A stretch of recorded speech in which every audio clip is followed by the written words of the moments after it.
আমার ফেসবুকে কিছু বন্ধু বান্ধব ছিল চিটাগংয়ের, ওদের মারফতে জানতে পারি শুধু চট্টগ্রাম শহরে আমার পরিচিতদের মধ্যে 20 জন ছেলে মারা গেছে। এক মাসে 20 জন ছেলে মারা গেছে, প্রত্যেকের বয়স 25-এর নিচে।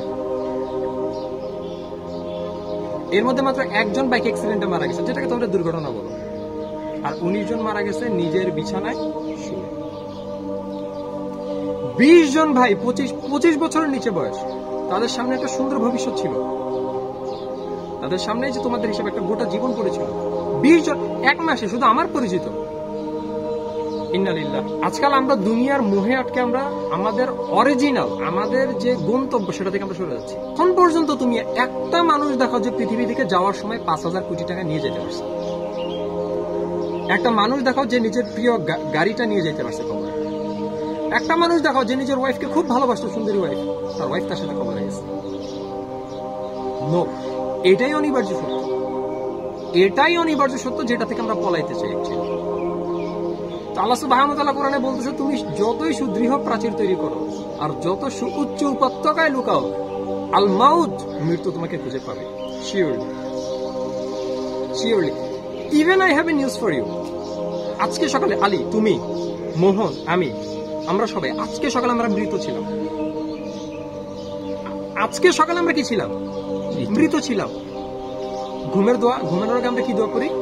আল্লাহুম্মা বিসমিকা আমুতু ওয়া আহিয়া। আল্লাহ, আমি আপনার নামে মরছি।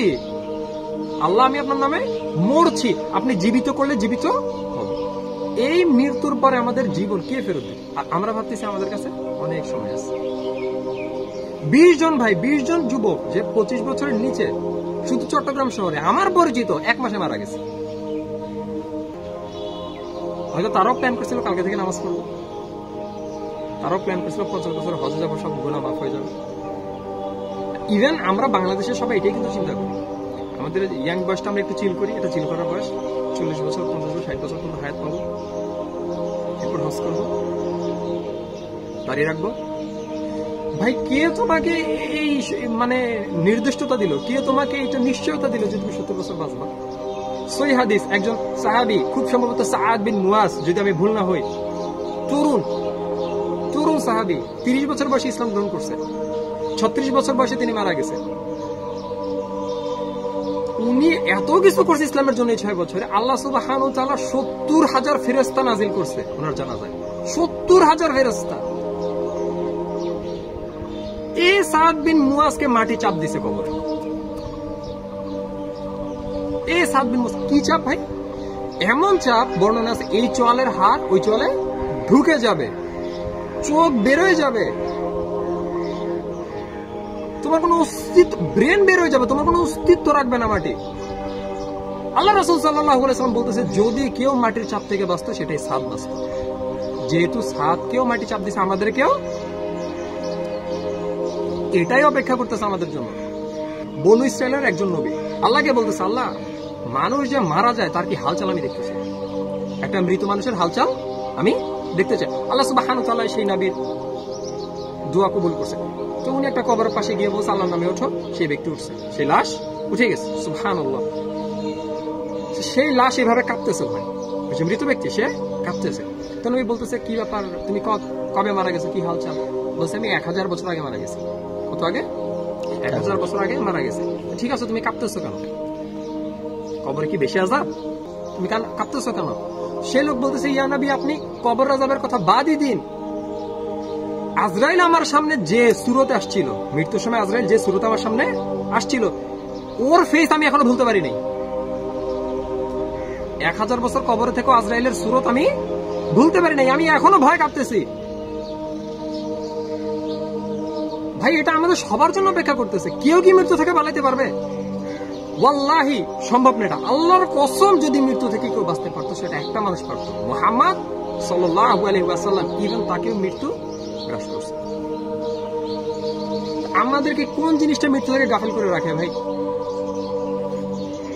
এই টাকা পয়সা, এই দুনিয়া না? রিয়েলিটি দেখো, আজ পর্যন্ত কে দুনিয়াতে আছে? আমাদের কারোই হয়তো দাদা দাদি জীবিত নেই। তারা কি কয়েকদিন আগে আমাদের সাথে ছিল না? একসাথে খাবার খাইছিল না? এবং আল্লাহ রাসূল সাল্লাল্লাহু আলাইহি ওয়াসাল্লাম হাদিসে বলতেছে, একটা জীবিত মানুষের চামড়া যদি টিনে ছিঁড়ে ফেলা হয় যেভাবে কষ্ট হবে, রুহ কিভাবে টেনে হিসেবে বের করে নিয়ে আসতেছে। খুব কম মানুষই আরামের সাথে জান কবজ করে, বেশিরভাগ মানুষকে ভাই, বেশিরভাগ মানুষ টেনে হিসড়ে রুহ বের করে নিয়ে আসবে। তার মাথায়, তার বুকে আঘাত করা হবে, তার পিঠে আঘাত করা হবে। এবং যখন তাদেরকে কবরে শোয়ানো হবে, ভয়ে, যখন কবরে কি মাইয়াতকে শোয়ানো হবে, ভয় সে বলতে থাকবে রব্বির জিউন, রব্বির জিউন। আল্লাহ কোরআনে বলতেছে রব্বির জিউন, আল্লাহ আমাকে ফেরত পাঠান, আমি এখন সিগারেট খাওয়া ছেড়ে দিব, আমি এখন গাঁজা খাওয়া ছেড়ে দিব, আমি ওই মেয়েটাকে ছেড়ে দেবো যার সাথে আমার সম্পর্ক ছিল। আল্লাহ আমি এখন নামাজ পড়ব, আল্লাহ আমি এখন সৎ কাজ করবো, যে কাজগুলো আমি আগে করতে পারিনি। আল্লাহ আমাকে ফেরত পাঠান। এই ফেরেশতারা রাখো রাখো রাখো, আচ্ছা বেশি সময় না, 2 মিনিট, আমি শুধু একটা সেজদা দিব, আমি একটা সেজদা দিব। আল্লাহ সুবহানাহু ওয়া তাআলা বলবেন না, আর ফেরত পাঠানোর সুযোগ নাই। তোমাকে আমি সময় দিয়েছিলাম, তোমাকে যদি এখন আমি আবার ফেরত পাঠাই তুমি একই কাজ করবে, কারণ আমি রব, আমি জানি তুমি কি করবে। তো ভাই তোমার মৃত্যু আসার আগে শুধরে যাও। এইটা ডেফিনেটলি আসতেছে, এটা আমরা কেউ এড়াই যেতে পারবো না, কেউ না, নো ওয়ান।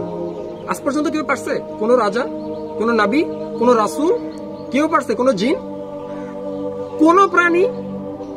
আর যেই দুনিয়াকে নিয়ে তুমি বসে আছো ভাই, তোমার মৃত্যুর 10 সেকেন্ড পর, ওয়াল্লাহি তোমার মৃত্যুর 10 সেকেন্ড পরে দুনিয়া তোমাকে ছেড়ে দিবে। আলীর বাবা বলবে না যে আলীকে গোসল কর, কি বলবে? লাশটাকে গোসল কর। আলীর ভাই বলবে লাশটাকে কাপড়ে পেঁচাও, লাশটার জানাজা তৈরি করো, লাশটাকে নিয়ে কবরে রাখো। আলী বলবে, মোহন বলবে লাশটা, বলবে যে ইঞ্জিনিয়ার অমুককে রাখো কবরে, ব্যবসায়ী তমুককে রাখো, কি বলবে? লাশ। 10 সেকেন্ড পর তোমার দুনিয়ার সব পদবি, সব টাকা পয়সা, সবকিছু খুলে রেখে দেওয়া হবে। 10 সেকেন্ড ভাই, 10 সেকেন্ড, সর্বোচ্চ 10 সেকেন্ড তোমার নাম আলী থাকবে, মোহন থাকবে, সাকিব থাকবে। 10 সেকেন্ড পর সব ভুলে যাবে সবাই।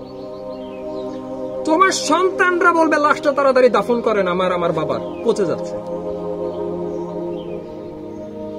এটাই তো বাস্তবতা। তুমি কি আঁকড়ে ধরে আছো? কোন জিনিসটা তোমাকে তোমার মহামণি রব থেকে দূরে রাখলো?